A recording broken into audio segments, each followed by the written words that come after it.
Welcome to the Pop Cult Podcast. Here are your hosts Ariana and Seth.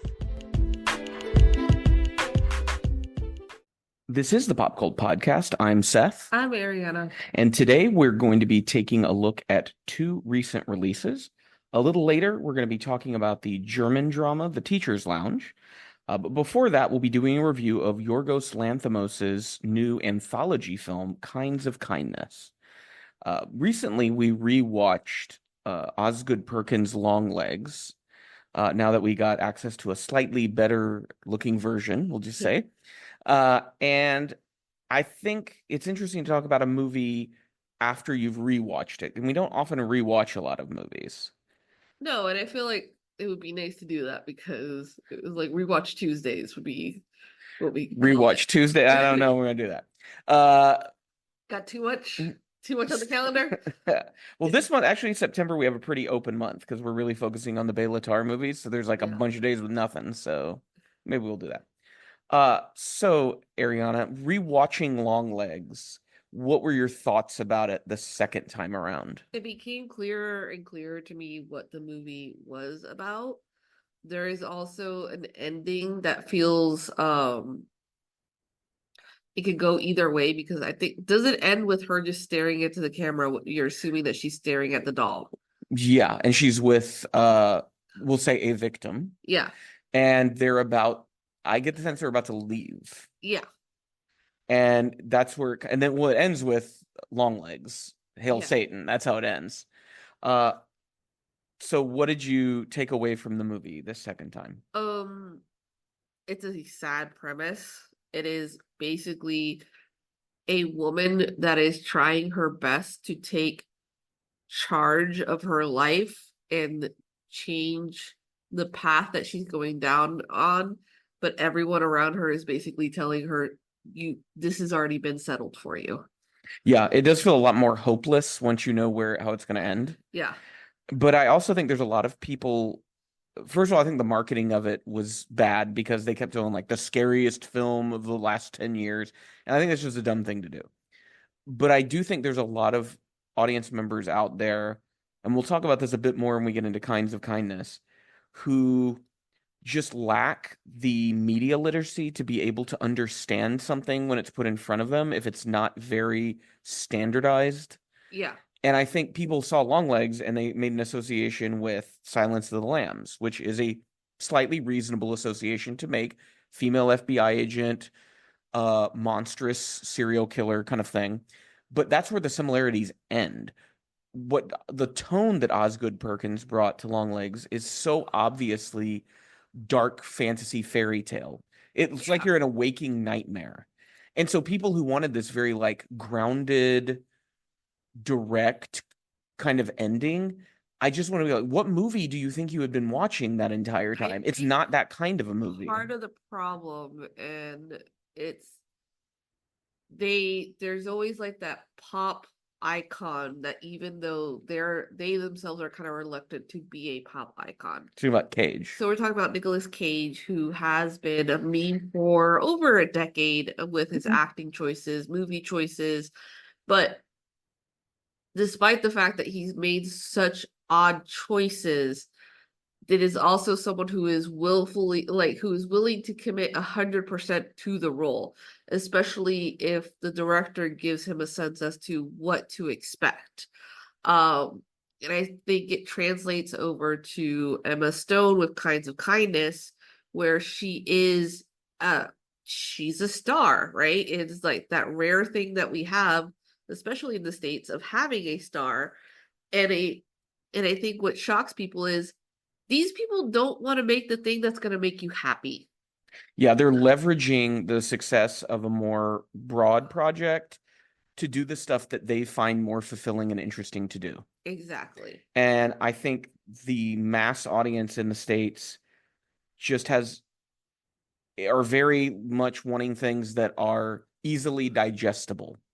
And I think then that just means if you're someone who is getting frequently disappointed by movies, then you just need to do more research before you watch a fucking movie. Like, I rarely sit down to watch a movie and have zero idea what's going to happen. Yeah. I have like at least a general concept of the tone and who made it. And then that way I I know I can set my expectations correctly and not go in thinking I'm going to get, And Silence of the Lambs the 2024. thing is, like, there's no excuse to not do that anymore. Yeah. Especially with the fact that you can wait until a movie, much like this one, is on video on demand. You can wait until your bestie who has similar tastes as you watches it, or you watch a reviewer that you trust. But I think it also has to do with the fact that there is so much out there that once something becomes part of pop culture, much like Nicolas Cage screaming in the car, Hmm. people want to participate in it and not understand that maybe that isn't for you and you're not going to enjoy it. Or that it exists outside of this like shallow 30-second meme. Yeah. There's more to it. But yeah, so Longlegs, second viewing, I don't think it moved up up the list of best films of 2024. It's still where it was, but it solidified that we definitely rated it correctly, and I think it's a movie that's worth watching. But you just have to come in with the right expectations. Yep. So now we're going to segue into Kinds of Kindness. 3 stories revolve around a man who tries to take control of his own life, a policeman whose wife seems like a different person, and a woman who searches for someone with a special ability. This was kind of a surprise, as Yorgos Lanthimos' last film, Poor Things, opened in theaters in the States in December, and now we already had, on June 21st, theatrically, Kinds of Kindness open. I read that it was made during the long post-production phase of Poor Things, because there was a lot of special effects that had to be done in that movie. And he had access to a lot of those actors, plus other actors that were around. And so they would come in, like Hunter Schafer only has 2 scenes in one of the 3 stories. Yeah. And so it was easy to get her in there and shoot that. It is a film where we see Emma Stone, Margaret Qualley, Jesse Plemons, Willem Dafoe, and Hong Chow play multiple roles. There's some other supporting characters who I wasn't as familiar with those actors, but they kind of pop up in different roles. And it's a long film. It's 2 hours and 45 minutes, but you get 3 very lengthy short films inside of that, each with their own ending credit sequences, which Yorgos even uses those ending credit sequences to give you further information about the story, which I thought was interesting. Yeah. There's even a post-credit sequence at the end that you kind of is essential. You have to watch it. Yeah. Otherwise, you won't know how things end. So what were your general thoughts, without getting into any of the specific stories, about Kinds of Kindness? Kinds of Kindness felt as if Yorgos was going back to what he was very familiar with, and maybe also giving a nod to his original fans. So it was dry, bleak, sentimental at times, while also making you feel like you're in another reality entirely. With very harsh endings. Yes, and there was obviously great acting. Jesse Plemons, who was he in Poor Things? No, this is his first work with he and Hong Chow. This is the first time they've worked with Lanthimos. It felt effortless on their part, these type of characters, right? Jesse Plemons, who's like being recognized within the past few years about being a strong actor. I think he's basically taking all the roles that Philip Seymour Hoffman would have played. Yeah, I wrote in my notes that Plemons has mastered playing a dead-eyed sociopath. Yes, like you think about Civil War. Even though I hated that movie, his one scene role he was incredible. He nailed it. Was it Year of the Dog? With the Jane Campion film? Where he co-stars with his wife and Benedict Cumberbatch. It's sort of sort of a sad sack loser kind of character. Yeah. And I feel like it was also an opportunity for Emma Stone to play like different varieties of characters that we don't normally get to see her in. Not because she doesn't choose those roles. I think that she's also trying to flex those acting muscles that don't allow her to when she's like in Cruella from Disney or any other films that are supposed to pay, for their houses and their children's nannies or whatever. Well, I was thinking of Stone's most recent works. And so we have Kinds of Kindness, we have Poor Things, but we also have The Curse with Benny Safdie and Nathan Fielder. I feel like she's kind of entered this period where she is making very smart choices about her work and ending up on really incredible projects. Yeah. They're very controversial things. She's not afraid to do things that will upset a Well, I section of think the it's audience. sort of like this film is categorized between like comedy and drama. It would be more of a dark comedy. Yeah, She's for sure. also been producing Julio Torres's Oh, Fantasmas, Fantasmas. yeah. So it's I mean, she is married to, I think he's a former SNL writer. So it might be like, yes, she's always enjoyed humor, but she doesn't strictly want to do comedy because it feels like the American comedy is kind of dead or dying, or it's all Well, that's she left. wants to Like, do substantive comedy. yeah, So it's satire, and that's what Lanthimos does. I want to talk about Lanthimos a little bit because it's so funny to me since Poor Things, that was really, I guess the favorite was sort of step one, but Poor Things was really where he was launched into the orbit of a lot more people's attention. yes, And I would argue that the more eyes on Lanthimos is not the better option because he does such specific things and has such a specific tone that he is bound to rub some audiences the wrong way. And I'm gonna just say they're wrong for being upset about it. And it's just because they don't, this is gonna sound very snobbish to say this, they simply just don't have the sophisticated mindset to be able to watch his work. yeah, And I don't think it's a pretentious thing. He his films are often comedies. However, comedy is about rhythm, right? And there's a certain rhythm to American comedy to me that feels very clunky and heavy right now. yeah, Lanthimos's comedies live in the tension that is created by comedy. So it's you set up and then you have punchline, right? But between those two things, there is a tension. And more often than not, in typical American comedy, we don't allow that tension to exist for very long. We get to the punchline pretty quickly. yeah, And it's because it's uncomfortable to be in that tension between the setup and the punchline. But Lanthimos, he really likes to fuck around in that space uh-huh. and fuck with your expectations, fuck with what you think who a character is, and kind of show them in scenes of incredible stress where you suddenly realize the whole different aspect of that character. But all of these stories end on a type of punchline. Yeah. And I think that's what's so brilliant to me about his work. Going back to Poor Things, as I've sat with that film, there have been a lot of people who said, "Oh, I think it's Lanthimos' most upbeat movie."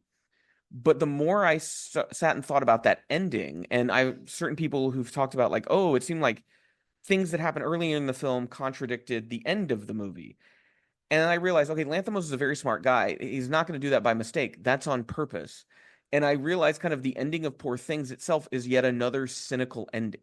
Because for all that Bella sees and does and learns, she just ultimately takes her father's place and doesn't really change anything other than her position in this hierarchy. Well, I think it also, having read the book, the ending is not supposed to be upbeat. In Yeah. fact, like, is it fine if I spoil the book? I feel like if you were going to read the book. If somebody wanted to read the book, I assume they would have with So the the movie. ending, Yeah. ending of the book, it's supposed to be that Bella finds this book that her husband has been writing about her, and basically she's upset because he's made it out that I was like reincarnated into a monster, and that none of the things that I accomplished were accomplishments of my own, and that she is like really upset because she's sort of like, I might have married him and I wasn't completely in love with him, but that was this betrayal of making me into someone else that I'm not is like dehumanizing. But I would say you're talking about the book. No, I'm talking about I know. But I'm going to say that's the thing with adaptation. no, it's like what I think it ties very well instead of going back and being like, oh, this was a fictionalized thing. I think in film version, that ending would suck. Yeah, I like this version because even though she can be quote unquote content with the life that she has, she's basically giving in. She's giving in because it's easier this way. Well, because I think back to that scene where she sees people suffering and she has that big emotional breakdown. And then I saw someone's critique where they were like, well, then by the end, she like doesn't care anymore. And I'm like, if it's an American saying this, I'd go, yeah, look at you. There was a point in your life where you realized the amount of suffering in the world, right? And how bad it was.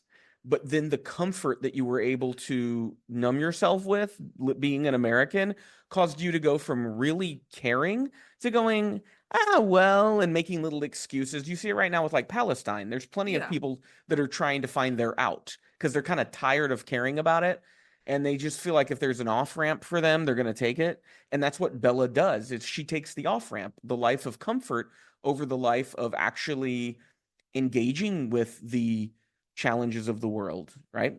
Yeah. And so that's Poor Things, a new reading of that. And I think kind of kindness, it's hard to argue that any of these endings are happy endings. Everything is very clearly centered in darkness. And the title is the theme. It's different ways people show love. Yeah. And the question is that love? Yeah. And so we're going to look at each of them. There's 3 of them. Every title uses the initials RMF in it. And RMF is played by the same character. His name is actor Yorgos Stephanakos. So, of course, somebody that Lanthimos knows from Greece. I don't think he has a line of dialogue in the whole movie. Yeah. And over the course of this film, he's the only character that kind of connects all of them. And he's gonna die in this movie and come back from the dead by the end. So I don't know if RMF is supposed to be an analog for Christ, being that he's sacrificed and resurrected. They never let you know what RMF means, though at some point someone points it out. It's on his shirt and they go, "Oh, those are your initials," and I don't think they really get an answer. Yeah. So the first film is The Death of RMF. And in this, we have Robert, played by Jesse Plemons, and his entire life, every detail of it, the woman he married, if he has children with her, the clothes he wears, are all dictated by another man named Raymond. And Robert thinks so let's talk about The Death of RMF, the first film. It opens with a RMF showing up at a mansion. Margaret Qualley is there. She's wearing it looks just like her sleepwear.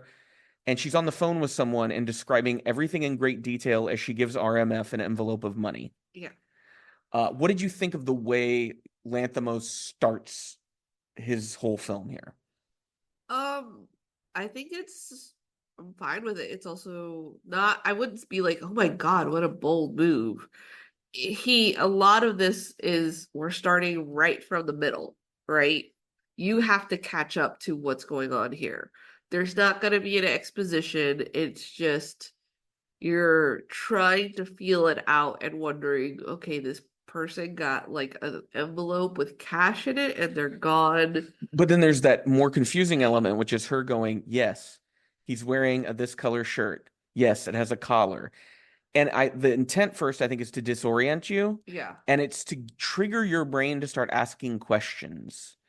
And that's the whole film is about that. We're going to put you in scenarios where you might be surprised by what happens. You might be confused, but that's the point. You're supposed to engage and try to make sense, because ultimately what you find is that the motivations of the characters are nonsensical. That's where part of the comedy is coming from, is that these are crazy people. Yeah. And then as we learn more information about Robert's life, then we start to learn about his connection to Raymond.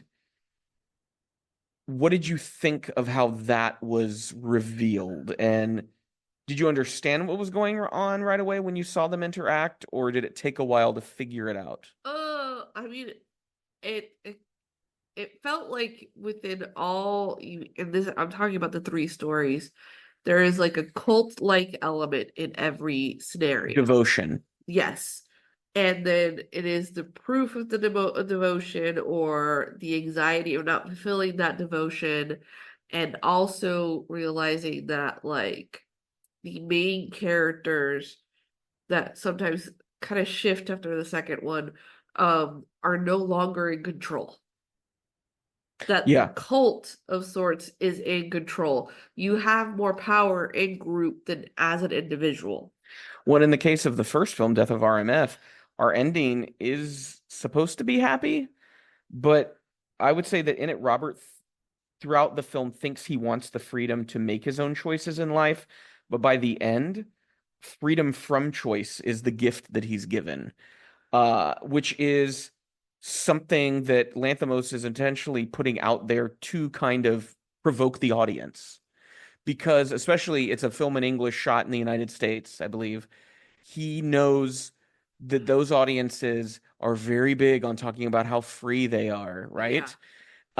And by showcasing a character who abandons his free will, like literally in every aspect of his life, uh, and the damage it does to him when that comes out to, like, his wife, who it turns out he didn't actually meet. It was Raymond pointed her out and made Robert go over and begin all of this and do things to prevent her from being able to have children, to where she thought she was infertile. Yeah. Like the depth of depravity And then there. he makes it a point to tell everybody, like, when they ask about children, or Robert, children are involved, Robert goes like, it's a her thing, not him. yeah, blame her. Her. Uh, and then the way at the end of that film, how Raymond and I believe it was Vivian, Yeah.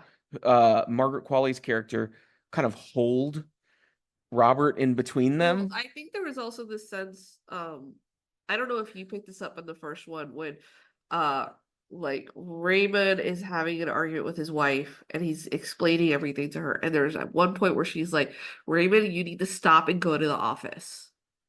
Like, she's telling him, like, shut up.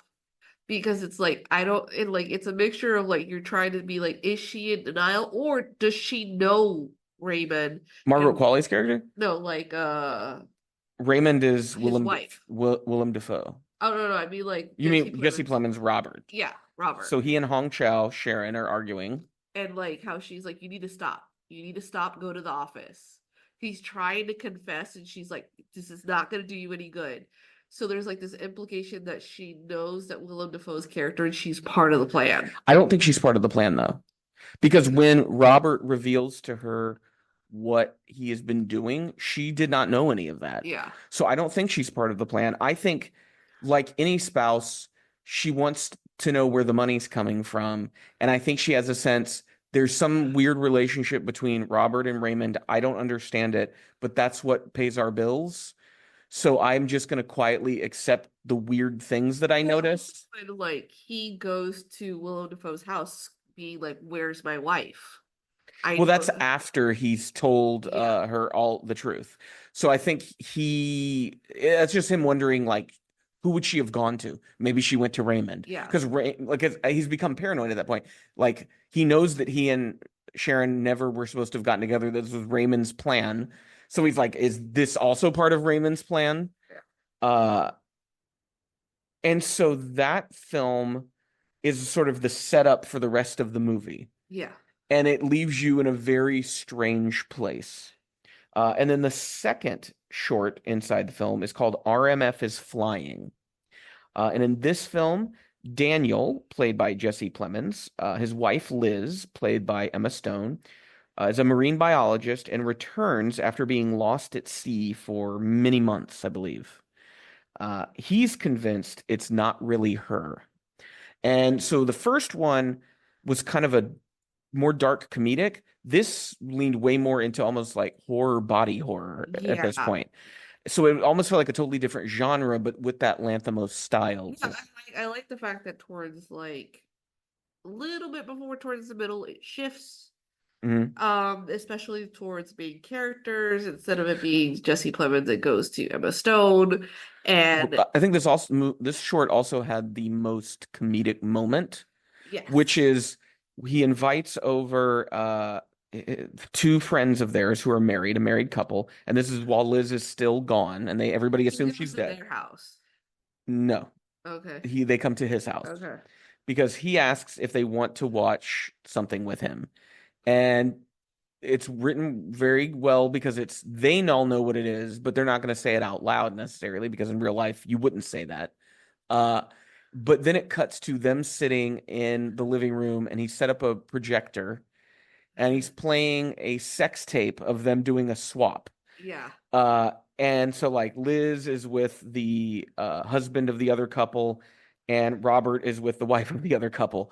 So once again, this also continues Emma Stone willingly going along with these very like explicit sex scenes in Lanthimos movies, Yeah. which it's so funny to me the way that upsets people because it's like you do know everyone involved is cool with this. Like at this point in time and a production with this budget, they're not gonna shoot a scene like this and it not be big green light, big thumbs up, intimacy coordinator on set, everybody's cool. Yeah, it's Like also like she's one of the producers, she's so also a fucking adult woman, and if she yeah, wants to do like a graphic sex scene, it's hey, she can. it's this weird thing because like it's not as if we've known Emma Stone as a child actress per se from the get-go. Yeah, she played teenagers, but she was like 18 during that Well, fucking it's time. mainly American prudishness about nudity and sex. Yeah. And like, because I think they're okay with some nudity and sex, but it has to be in a very like cold, distant, objectified way. And these are just kind of like extreme. Like it's just kind of, it throws it at And I you. feel like they're also only okay when the actors or actresses portray themselves as like these sex symbols, right? But the moment that like, oh, we see them in a different light, that is like this thing about wholesomeness, which is weird because I don't think she tries to make herself wholesome. Yeah. She's just sort of like a private, funny person. Yeah. And it's like, oh no, we can't see her naked or enjoying sex at all. When it's like she has a child, how the fuck do you think that child was produced? Oh, yeah. And I think it's also, there's a reasonable hypersensitivity to a degree because for so long, women and their sexuality, especially in films in the States, weren't portrayed in the best light. But I think people have gone so far in the reverse of that that it's a level of absurdity where it's Yeah. like, okay, this is an R-rated movie featuring consenting adults. Yeah, it's fine if they do it. Like, don't watch it if that makes you uncomfortable. This And I think is it's for the guys that made like fucking Euphoria because they sound like yeah. creeps. Like we're talking about like actual adults. Well, and it's what I find interesting is the way he portrays sex. It doesn't seem glamorous. It just seems like very base, right? Where it's a lot of thrusting, it's a lot of like grunting. It doesn't seem particularly like beautiful.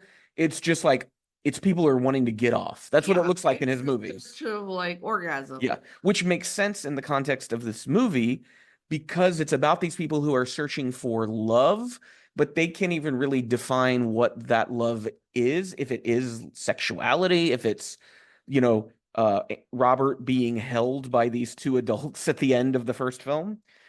So in this second one, we kind of jump perspectives. We start out clearly focused on Robert's perspective. And I would say, kind of in the middle of the short film, we start to get more from Liz's point of view, the wife, as she returns.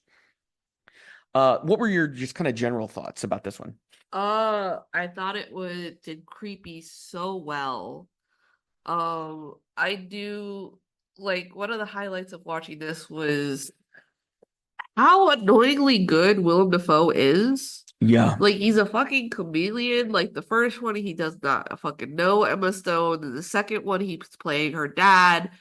The tension between them when he's like, I never really liked him, blah blah blah blah. And her snap reaction towards it of trying to remain loyal to a man who's basically kind of like act like refusing to eat, not refusing to tell you all the things that he's telling everyone else. Well, he's growing colder and colder. Yeah. Because he's convinced himself this isn't really her. And what do you think is the reasoning why he's convinced himself that? I think he liked his life when she was gone. And why do you think that? He had people pitying him. Like she wasn't dead, so you'd always have people holding up hope for him. And probably in his mind, he's like, well, eventually they're gonna find her remains. She's gonna be dead, and I'll remarry. And then also like his twisted fantasies as to what occurred when she was gone. I want to talk about that next because that's the perspective thing that's so interesting to me. You have one thing I thought about this movie that was interesting is all the flashbacks are done in black and white. Yeah, which they did in the first film. Yeah. I mean, not first film, first. Well, I'm talking about this whole feature.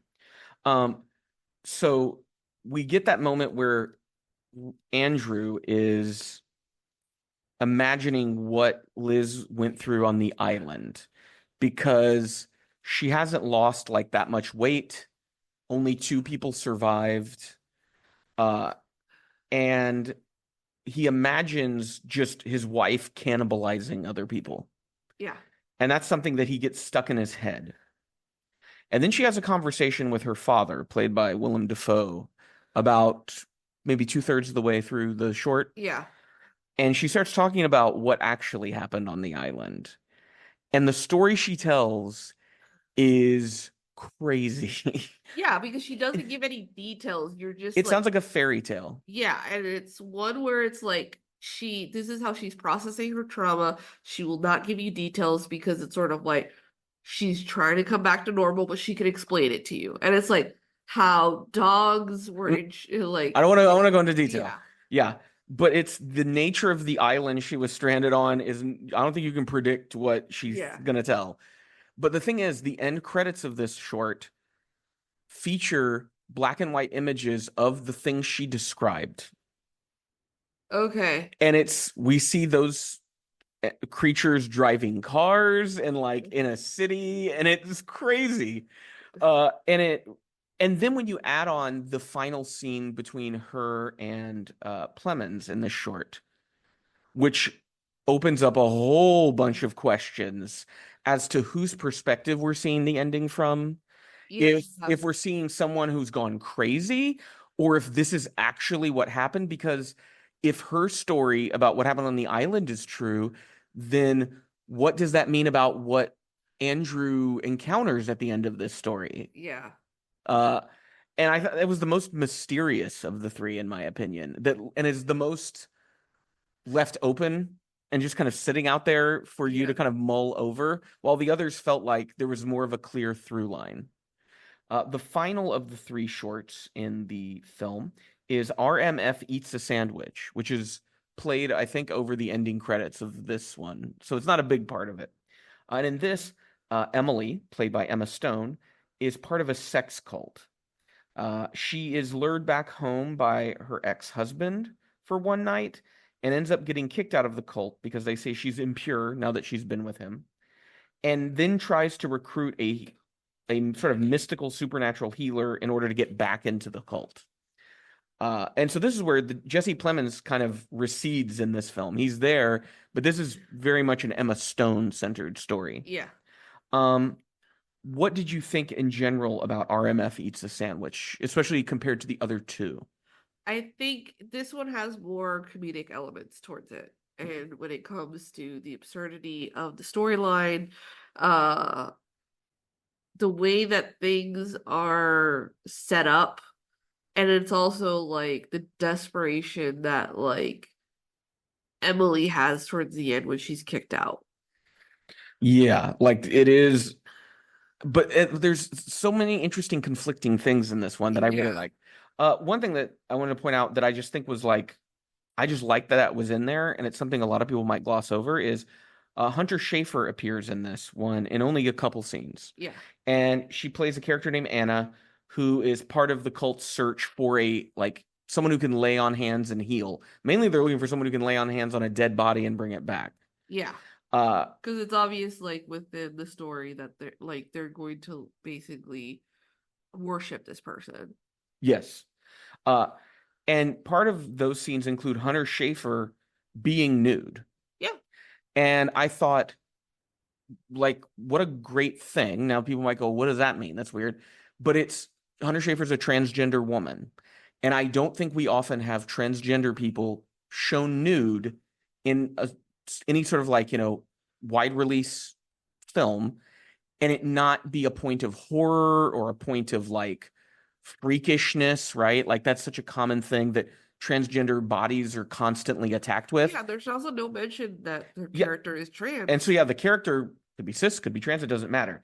But I think Lanthimos to have just a nude transgender person was a very good thing to do, and it helps normalize just like they're people just like everyone else, and get away from this kind of rhetoric that's been built up lately, especially in the States. So I thought that was very interesting. And I think Hunter Schafer is one of those actors. I'm really looking forward to seeing Cuckoo when we finally get access to it. Uh-huh. Because it's a very small role, but I think with the small part that she's given, she does a great job. Yeah. She perfectly blends into Lanthimos' world and style. But I do want to see more of like a meatier role for her, more stuff to do. Yeah.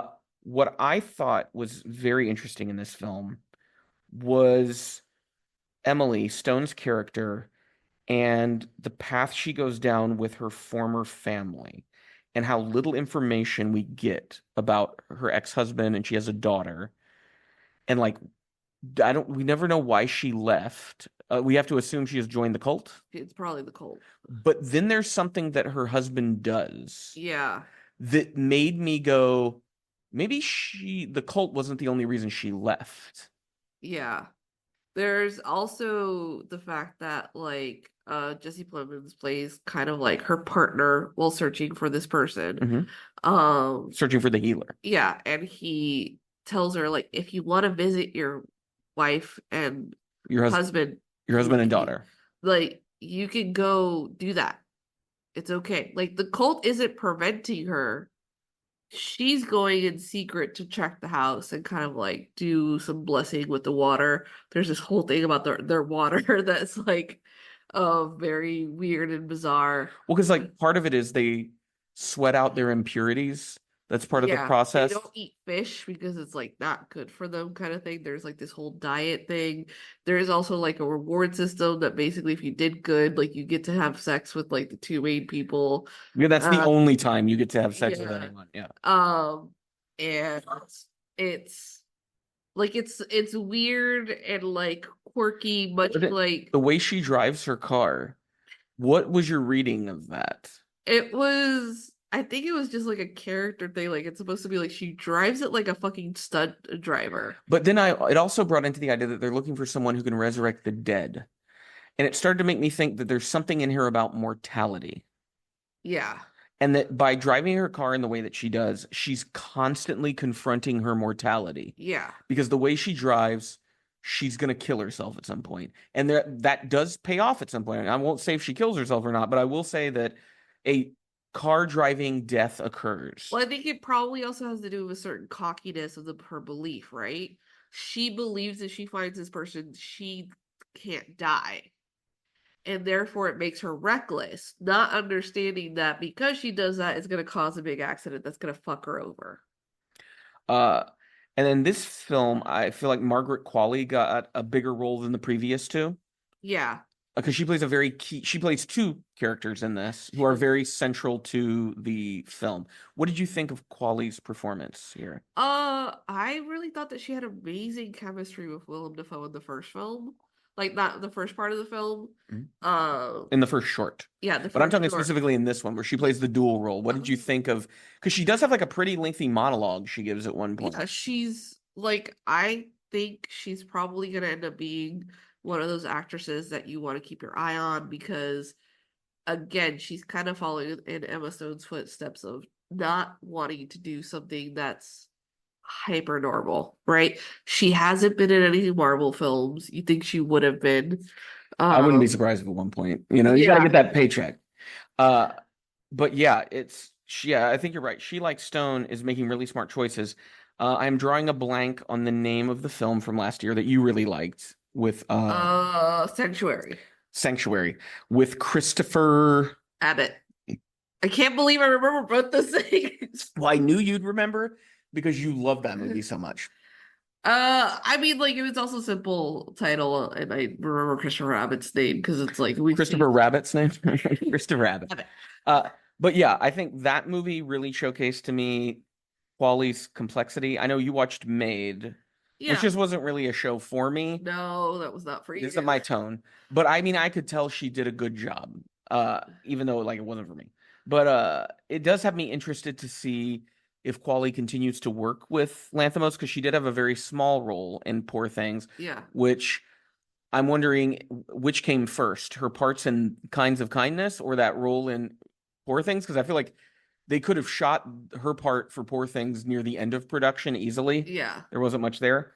But it's just, she is very interesting in that I also like Dafoe, is very chameleonic, where I don't boil her down to a type. Yeah. Like I wouldn't say Quali is a type. She can play people that are very sympathetic and grounded. She can play absolutely unhinged, crazy people who Yeah, you're like scared of. Dragway Dolls, like she was the best thing. She was like pure charisma. Yeah. And so yeah, I'm really interested in what Quali does next. This is one of those movies that showcased a bunch of great actors. One thing I wanted to point out was the middle movie. I had forgot to mention this. The piano score in that movie, Uh-huh. the RMF is Flying, reminded me so much of Eyes Wide Shut, where there's that plunky kind of Yeah. drony, creepy piano, which leads me to I felt that Lanthimos is very similar to Kubrick. And there's kind of been ever since Kubrick, people have been like, who's the next Kubrick? And having revisited Kubrick's films, I think I've like found the right balance for my admiration for him. Before, when college, I just thought the sun set and rose with Kubrick, and now I'm like, no, I appreciate him in a more like mature, nuanced way. But with Lanthimos, the comparisons I see uh, are that he has a tone that can irritate a certain subset of the Yeah. audience, which happens a lot with Kubrick. There's people who just cannot stand Kubrick's tone. Um, he's not very sentimental. No. The both directors are very much like, we will acknowledge the spectrum of human emotion, but we're not gonna like be sappy about it. We're just gonna be very like terse and direct. Um, Images are more important to Kubrick and Lanthimos than performances are. And which also leads me into thinking about how much he resembles Robert Bresson's work, which is that, the models rather than actors. There's also Louis Buñuel. Uh, if you think about films, I'm trying to think of what you've seen. The Phantom of Liberty, that series of sketches. Yeah. There was the man in the park handing out photos of architecture, but they were acting like he was handing out nude photos of himself. Yeah. He also did The Exterminating Angel about the dinner party and they all can't leave the room. And that feels like a Lanthimos movie, right? Like, so Lanthimos feels in this, as we look at this sort of spectrum of contemporary film directors, and film is constantly a conversation with films of the past, right? A film like Longlegs is having a conversation with The Silence of the Lambs. Like so you're right to feel a connection there, but you're wrong to just think it's a carbon copy. Yeah. I think Lanthimos's work is having a conversation with Kubrick and Bresson and Buñuel.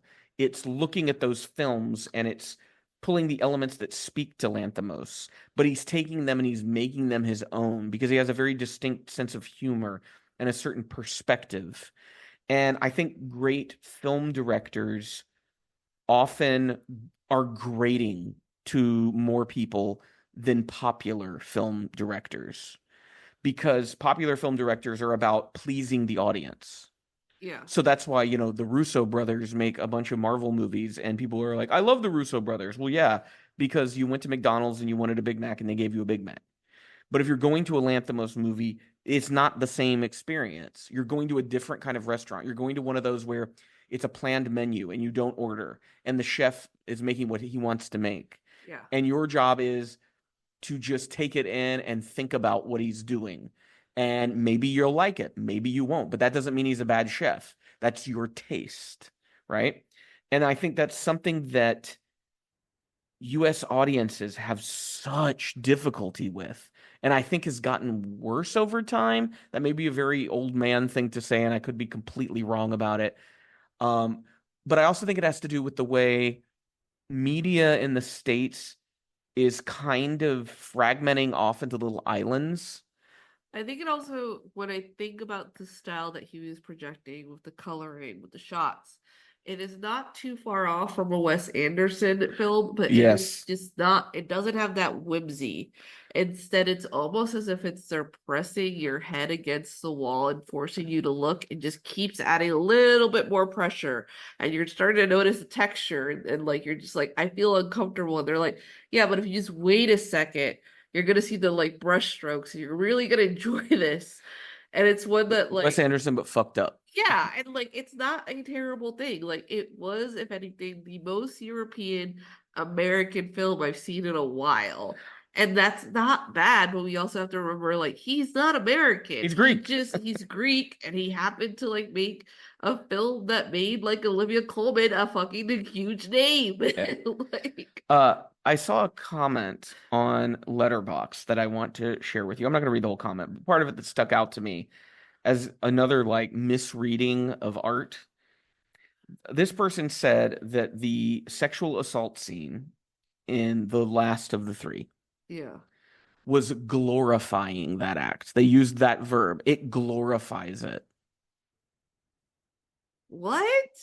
And that's where I'm like, I think there is a group of people in the States that think if a filmmaker puts something on film, by putting it on film, they are inherently glorifying it, no matter the context or tone or the way the film deals with it, which is a very disturbing like mindset that I'm starting to notice trending, not like en masse, but definitely it's prevalent enough that I've noticed it. I think there's just too much of this idea that like women will have a revenge fantasy and about the situation that they go through when Emily is not only going through the fact of something horrible happened to her, she's kicked out of her cult where Her life is collapsing. her life is collapsing. So of course she can't go to the person who harmed her.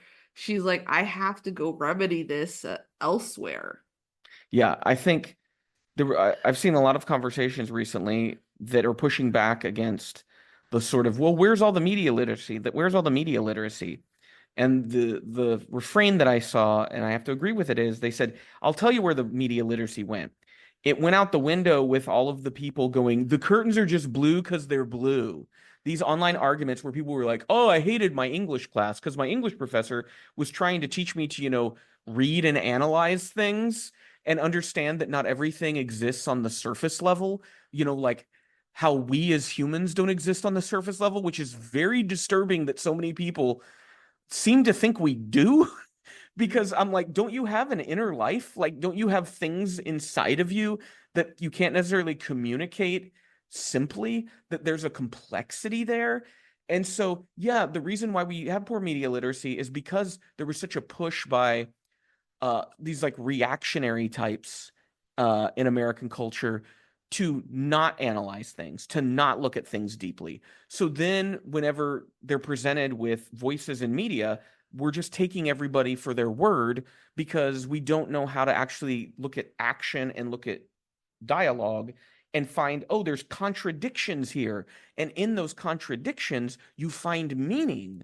You actually find what's really going on and how those things contradict. But would you recommend kinds of kindness to our audience? Yes. Yes, I would say you need to go into it willing to listen and pay attention. This is not a film that exists just for you to kind of like not think for 3 hours. It's a film that expects you're going to think about it and you're going to process what's going on.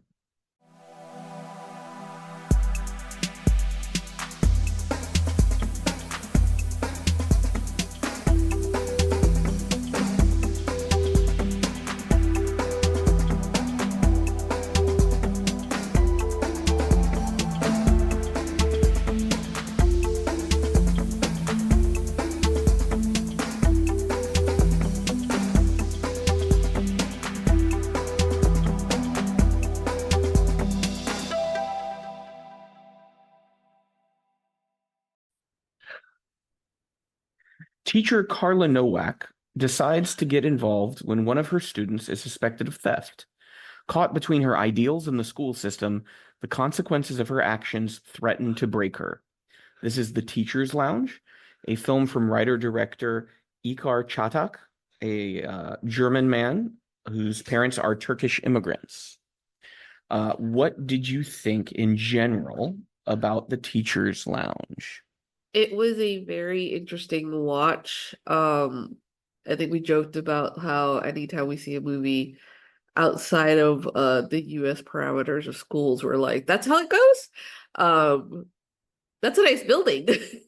But I think it also was this point of view, like it seemed like she was a substitute teacher. No. No, she was a regular teacher.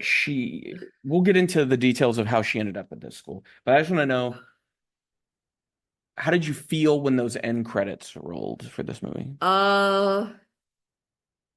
It the end credits were such a just a beautiful sight and so weird compared to the rest of the film. There was like a sense of triumph, Yeah. like someone had beaten this system, but you're also left with a lot of questions about what happens next, though. Yeah, because you know very well that just because one person beats something else doesn't mean that the consequences aren't gonna fall hard on them. This film does some interesting twisting and turning and where you don't know how to feel about Clara or Carla, Carline. but it's hard to not be on her side while also just wishing that like she would just do something drastic. But when she does do something like drastic, it was the cause of all of this, right? Yep. It is a film that I think might be one of the most emotionally mature films I've ever seen. It refuses to go into melodrama. Yeah. It refuses to take sides. It is a film, when you think of most school-centered movies in the States, it's some shallow, inspirational bullshit Yeah. that never really accurately portrays the education system. Either it shows teachers as being far more influential, despite the shackles of the system, or it shows the students as being like cartoonishly inept, Yeah. right?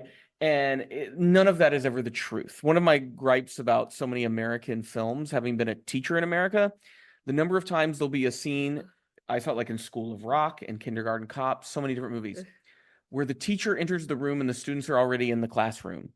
In my decade plus of teaching, not once was there ever a situation where the teacher shows up and the kids are already in the classroom. Yeah. That doesn't happen. No. Even with a sub's going to come in early so that they're there to greet the children as they arrive. Yeah, it's also this weird thing that a lot of times they wouldn't allow them to stay in the room by themselves. There would have been like a note or someone in charge. Yeah, there would have been someone there waiting for the sub or the teacher to show up. But yeah, part of me wonders, was that ever a thing in the States, or is this just an invention of movies? This had child performances that might be some of the best child performances I've ever seen, that were believable from beginning to end. Yeah. They felt like real kids. No one felt like they were a child actor. And the subtlety of it all. That was the thing that I was so impressed with, was the subtlety of it all. So Carla is a very idealistic teacher. She's a new transfer to this school. Okay. Which I find interesting because as soon as shit hits the fan and people are talking about solutions, she offers to transfer somewhere else, which raises a question. Why had she transferred here in the first place? We don't know. No. But did she run into similar problems where she came from before? Because this is a film that is not about finding anyone innocent or guilty. It's about showing how everyone is guilty, but reasonable to a certain extent. That people are doing things out of a certain self-interest. And that if you start to look at those self-interests, you're like, well, I mean, I can't argue with them, right? Yeah. Like I would do the same thing in their shoes. But these various self-interests come into direct conflict with each other. And that's where the drama of the film comes from. The film has a cold open. So before we see the title, and that is the whole setup for the thing, is Carla is brought into a meeting because the two students from her class that are sort of the official class representatives, and I don't know if this is a European thing or just exclusively a German thing, but it's sort of a boy and girl who are meant to represent the interests of their class in a sort of democratic manner that the school has set up. So there have been thefts in the teachers' lounge, Yeah. and the administration believes that it's a student who's responsible for it. And so they have narrowed their list down to students in Miss Novak's classroom, Carla. And so she is expected to be a part of that meeting. And you can tell that the two student representatives don't want to talk more than they have to on this matter because, as the film even points out, they're supposed to have solidarity with their classmates, not the administration of the school. And that was one of the most interesting, like, adult things I've ever seen. The understanding of some of the characters in this movie that the purpose of education is not to build conformity towards an authority, but to learn how to solve conflicts among your peers, which Yeah. is what education should be. Yeah. Because that will benefit you far more than being submissive to some authority and just doing whatever they tell you to do. And like that's at the core of this film. That's what this film is about. What's the better choice? To submit to the authority or to find some solidarity with others? But it's complicated because our main character is a teacher. Yes. So for her, her solidarity should be with the teachers, right? But it's clearly not. She sees herself as having solidarity with the students.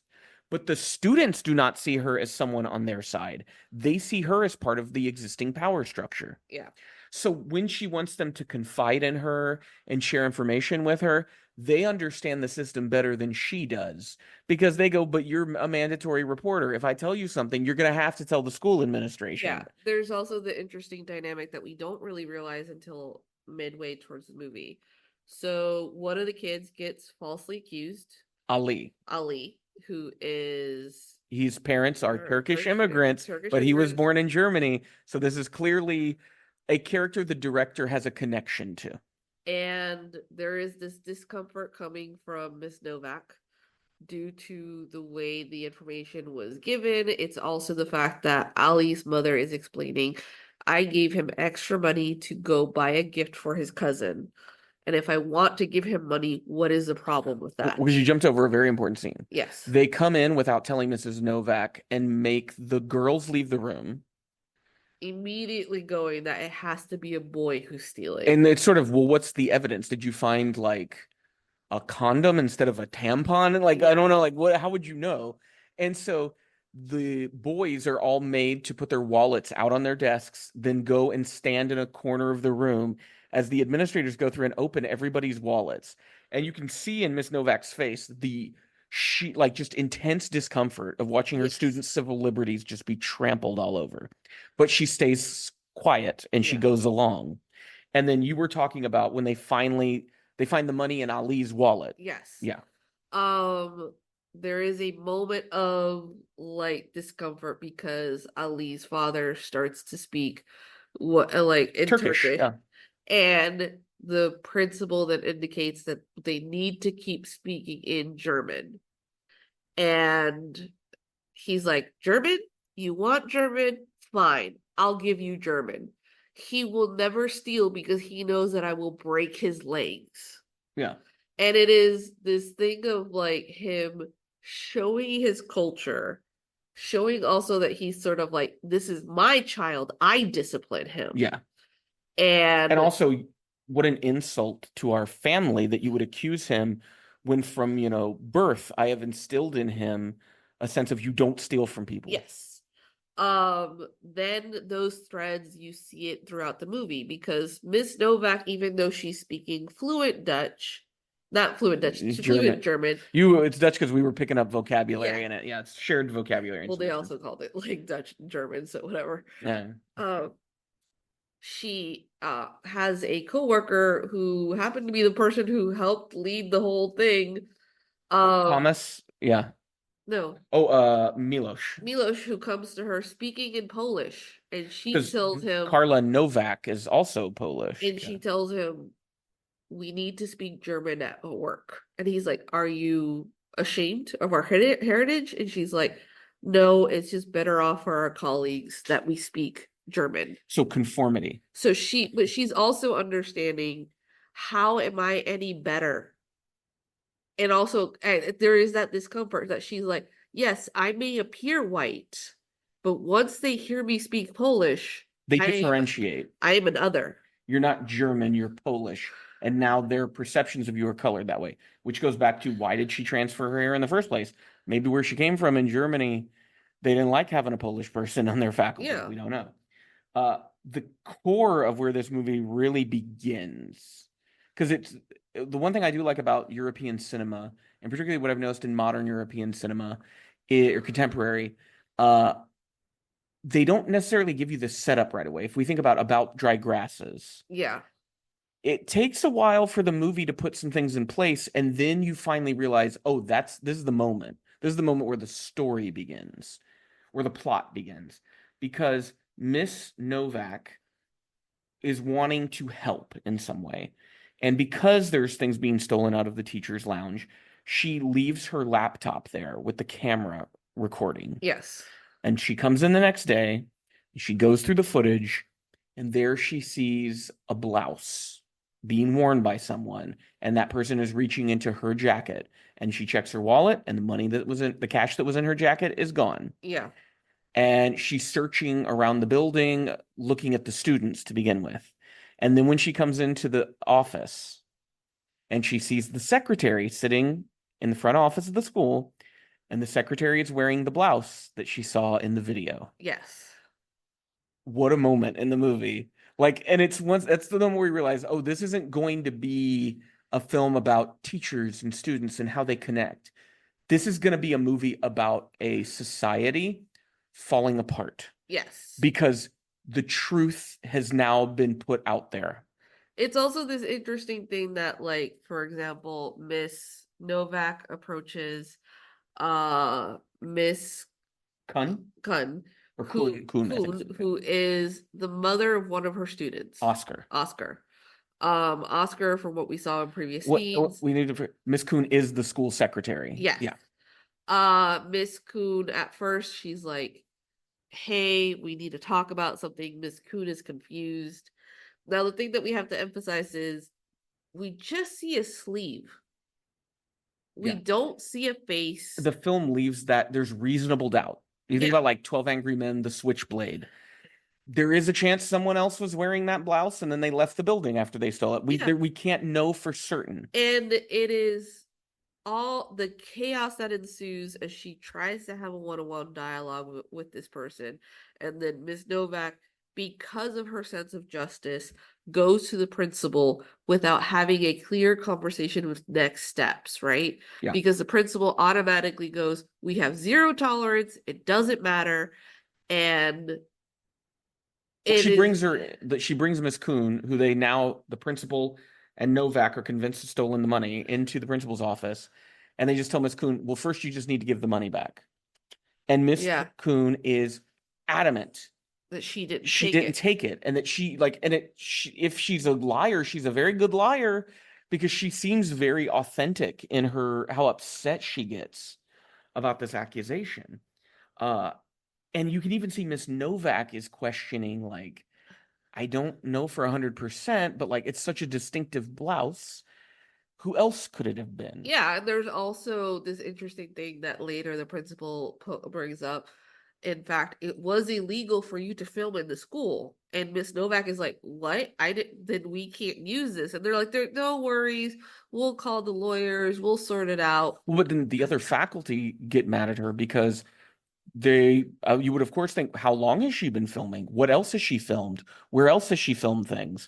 And she becomes an untrustworthy person to them. They get even more irate with her because they want to do a collective suing or pursuing of Miss Kuhn because they had stuff stolen. So they're like, let us see it. Let us see it. And it means that we have evidence that she stole it from us because I want my shit back. But then, like, Miss Kuhn is interesting because of all the characters to be suspected of doing it, she is a very intersectional character because she's an employee of the school, but she's not a teacher. She's a secretary. So there is a hierarchical division there. Secretaries usually, they're seen as different from teachers, but in a different realm of power. Like, as a teacher myself, I was like, you always want to keep the secretaries on, like, you want to be on their good side. Yeah. But it's clear they see Miss Kuhn as lower than them in a way, like the teachers do. But then she's also a parent of a student. And during the film, we get a very intense parent-teacher conference where Yeah. it was very interesting the way it's set up is it's like a town hall meeting where all the parents come in and the teacher is at the front of the room and will address questions and kind of deliver a presentation. And how then when Miss Kuhn arrives, because her son's in that class, she is like this sort of chaos agent that kind of rips everything apart. But even if she hadn't come, you do realize Miss Novak was losing control of the situation anyway, because Ali's parents were talking about the accusations that were made against their son. And enough of the parents were reasonable that they thought, well, this isn't fair. What else are you doing in regards to our children? Because there was one mom asking, like, my daughter is a representative of the classroom. They were brought into questioning, and it sounds as if they had been like lured into giving out a name they did not feel comfortable with. What is your response to that? And it is this interesting thing that you have this new teacher that has not developed the trust of the parents. Therefore, she can't hide behind excuses to then have this chaotic force come in, make accusations without giving much explanation. There's such a great visual aspect to that scene is we realize it's raining outside because when Miss Kuhn comes in, she's absolutely drenched. Yes. So she looks like someone who's unhinged. Yes. She doesn't come in put together and prim and proper. She looks like someone who walked here in the rain or something. And she looks like she's ready to destroy things.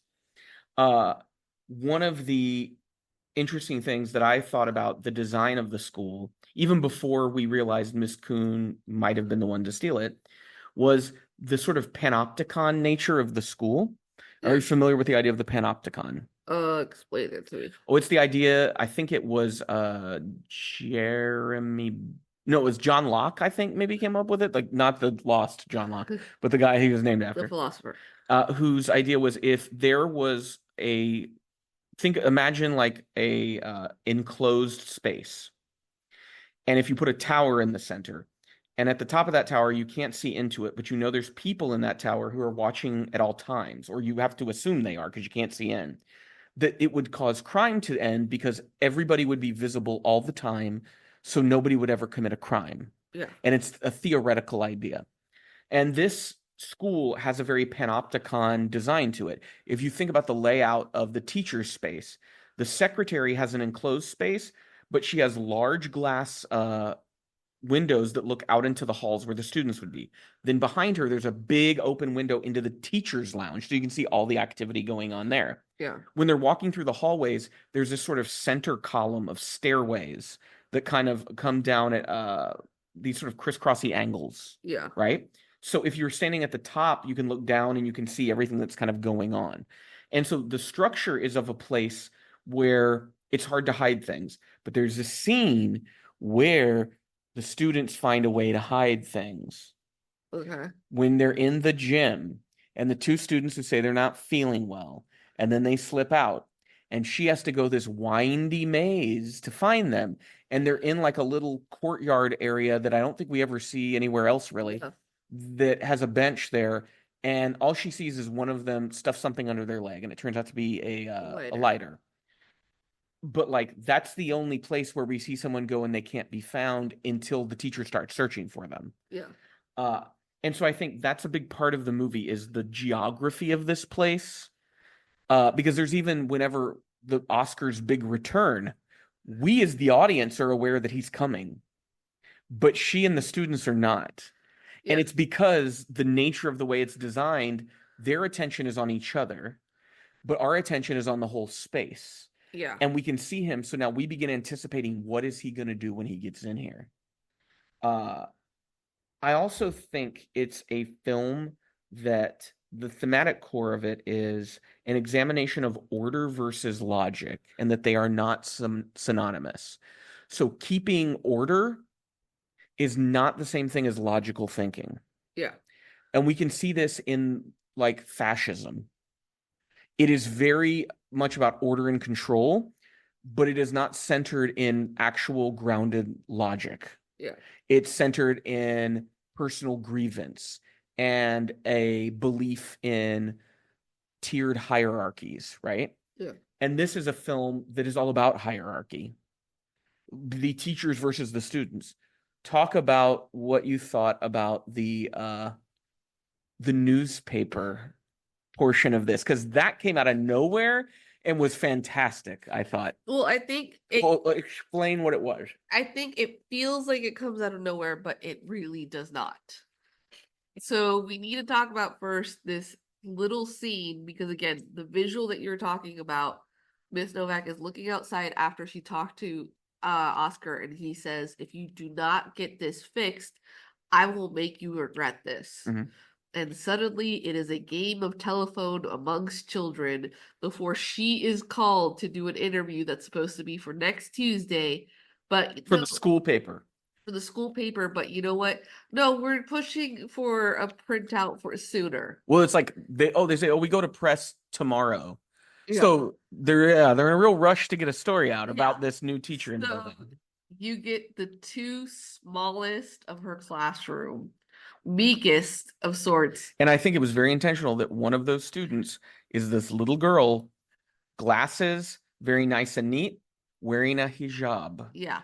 And I think we're in Germany, and we've got a little journalism student who's Muslim. And we've already addressed the fact that there's a sort of underlying racism. Yeah. Because I want to say that for Ali to have been the thief, that makes quote unquote sense in the hierarchy that we're living in. Yeah. The kid of the Turkish immigrants, yeah, of course he stole because he's the child of the Turkish immigrants.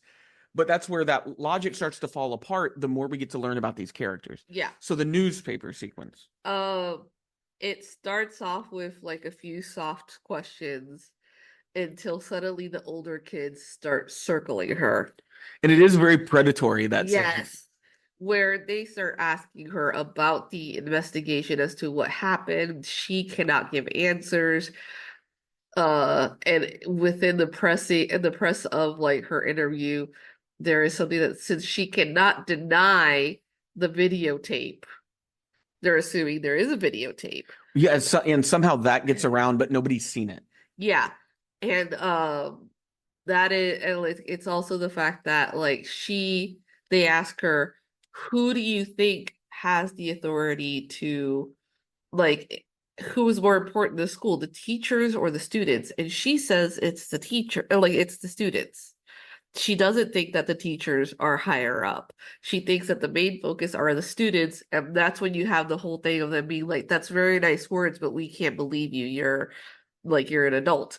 And then because this get published, it becomes a conflict of like her against the students, and then Well, she takes the box as soon as they set it up to hand out the new issue and tries to confiscate it. yeah, And then the school bans ownership of this newspaper. And she has that whole conversation in her class telling them that she has to confiscate it if she sees it. And there's students who are like, they put it out on their desk and they're like, I'm not going to hide this. I'm not going to pretend that I don't know. it's also an interesting thing where she's like, "I'm not going to take it away from you, but I am letting you know that another adult will."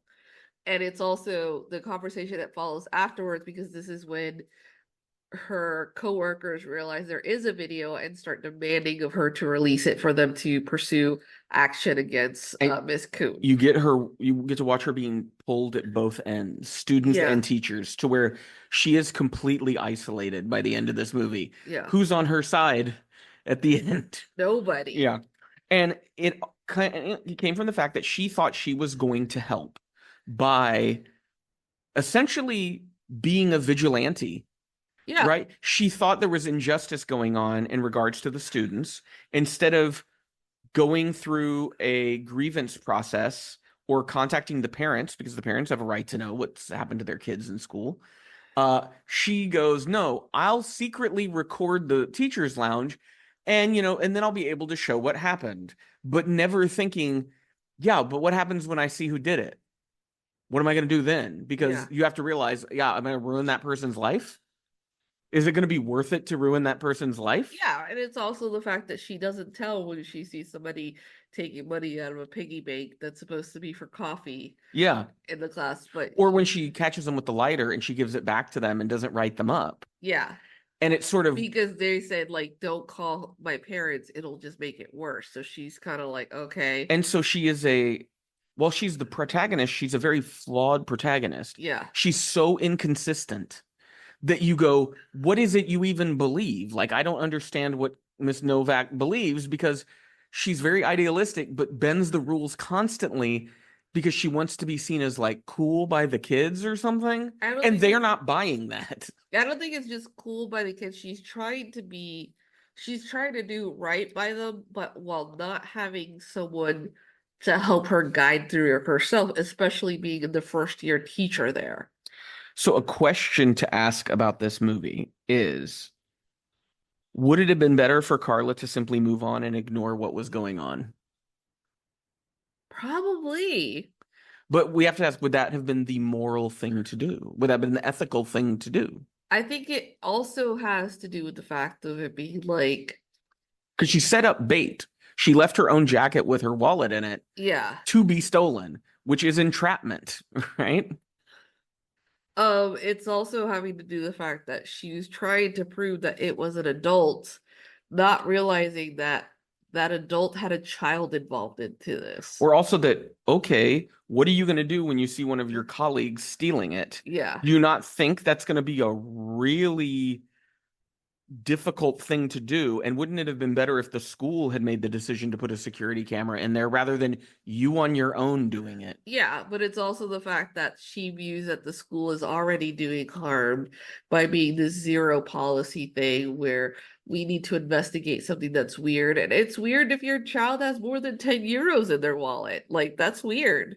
Like, it's this stuff that it's sort of like, it's this interesting thing that like it seems as if like, especially with the stuff of Oscar, there is a point where there's a psychologist at the school that is explaining like, yes, he has a group of friends that are willing to help and stand up with him, but he also gets bullied.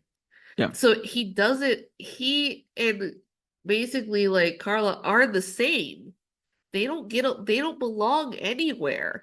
They're not going to get the help that they want, but He wins. Oscar goes all the way to try to leverage that power while also not understanding the harm that he's doing to himself. And I think there's this very interesting moment that when Carla calls Miss Coon because Oscar refuses Oscar to speak refuses or leave the to classroom. leave after he's been suspended. And she is like, if you can't convince him to do it, Miss Coon is like, then you have to just deal with him. She's like, you and Miss Novak's like, you can't weaponize your child. She's like, I'm not weaponizing him. He's doing whatever he wants. Like, this is your fault, blah, blah, blah. And she's like, all right, cool. If we fail, then we fail together. And that is such a strong thing. And that was to said by say. Miss Coon or Miss Novak? Miss Novak Okay. to the mom. She's like, if we fail, if you cannot, It's a mutual failure. it's a mutual failure because not only did you fail as the mother, I failed as the teacher. Because realistically, it is Miss Coon who's stealing the stuff. We see her steal. We see it, and like the chance that there was anyone else wearing that blouse is going to be very low. Like that was in that building on that day. There's a great dream sequence where Miss Novak is walking through the school and suddenly everyone's wearing the blouse. Well, like realistically, it is Miss Coon, and why she's stealing, I don't know. Maybe she's a kleptomaniac. Maybe she's not being paid fully. Yeah, and this is her way of being disgruntled and getting back. Maybe she feels that the teachers speak down to her, and this is her way of like getting a bit of revenge against them. Yeah. But yeah, it becomes a film where it's not even about who stole. It's about how do we function as a society that's inevitably going to have conflicts within it. Yeah, and also the damage that is done when we don't have a clear conversation without the punishment being delivered immediately. Yeah, and like, is zero tolerance the best methodology in dealing with those conflicts? When Ali is brought into like for questioning with his parents, there is a remark that one of them says, and I think it's either Miss Novak or also Ali, like being like, yeah, you're saying that he's innocent, but you've already brought him out, so his classmates are gonna think Yeah, his he's a mom thief. says that. And so it's like, his reputation has been tarnished among his peers. And it does ripple a little bit. He's not like when there are kids that like don't want to be around him or want her to hold their phone, Miss Novak, because they're like, I don't want Allie to steal it. Yeah. And so like even though Allie is like going through the lesser of it, it it reflects as to what is going to happen to Oscar and his mother, because it's like, well, if they did or didn't, the reputation is tarnished. And because you didn't have a quiet conversation about it, you didn't go, oh, Miss Coon, calm down. You just told her, guess what? You're not going to fucking go to work. You're essentially fired. And that made a ripple effect across the school. Well, and the problem with the zero tolerance thing is it never seems to be predicated on a long, thorough investigation, from what I've noticed. It seems to be a very reactive in the moment of it, everything points to that person having done it. Oh, okay, well, we're going to tolerate that we're going to have no tolerance for it, and we're going to act on it right now. When if you're going to implement something as rigid as zero tolerance, then you need to have just as rigid and stringent a methodology of proving that person did it before a single accusation is made. Yeah, because like once the whole thing with Miss Coon starts to really like shatter into pieces after they have a conversation, like Carla's like, I think we handled this wrong. I don't think we should have done this way, but it's far too late.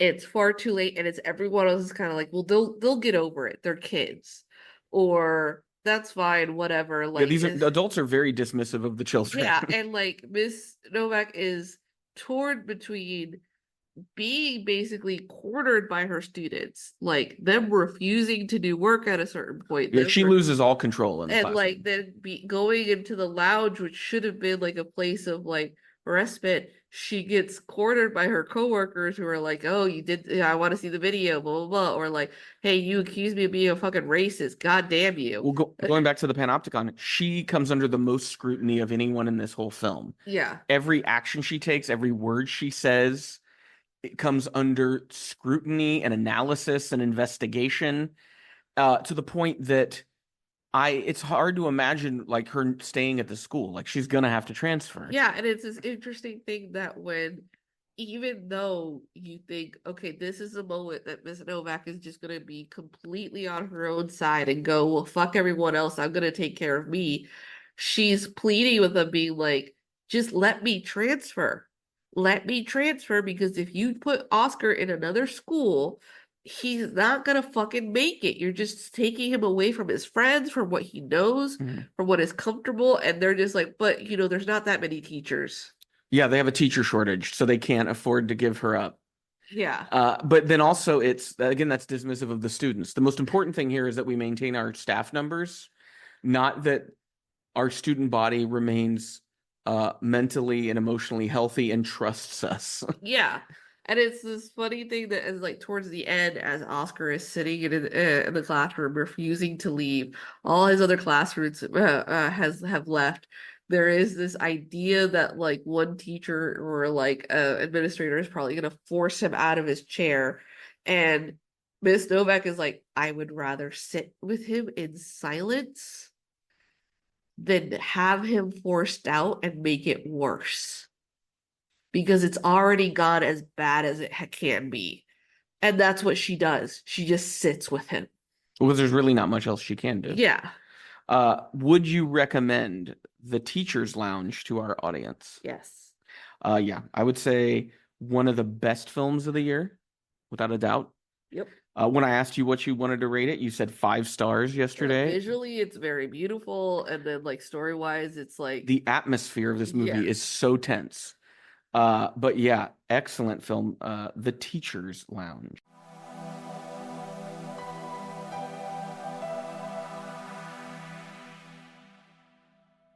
Well, we hope you enjoyed this episode of the Pop Cult Podcast. Make sure to check our show notes for all the important links, including to popcult.blog. Make sure that you're subscribed wherever it is you listen to podcasts so you'll be notified when new episodes are out. If you visit popcult.blog, you're going to find a lot more reviews, though this coming month of September is going to be a bit lighter. We'll be watching 4 of Hungarian director Bela Tar's movies, including his 7-hour epic Santentango. And so I decided to give myself a bit of a lighter month, preparing for the end of the year where we're going to have a lot to talk about and a lot to review. Also in September, I'll be reviewing the last few years of Chris Claremont's groundbreaking 16-year X-Men run, which was very interesting to come to the end of and really understand what a monumental achievement in comic books that was. If you enjoy what we do here on the podcast and over on popcult.blog, we would encourage you to support us on Patreon. We have 4 different reward levels for you to pick from. I want to thank our current patrons, Becca and Matt, who donate at the writer's room level. At that level, they get to pick a film, and I will watch it, and that happens each month. I'll review it, and if you pick that, you can choose to add your thoughts to that review if you want. There are patron-exclusive podcasts available at all tiers. We'll be launching the first episode of a new mini-series next weekend, so keep an ear out for that. Next week, it's going to be Beetlejuice. We will be reviewing the 1988 Tim Burton film Beetlejuice and its newly released sequel, Beetlejuice, and kind of talking about just Tim Burton in general as well, and what we think of him and the trajectory of his career. Well, until next time, you keep listening, we'll keep watching.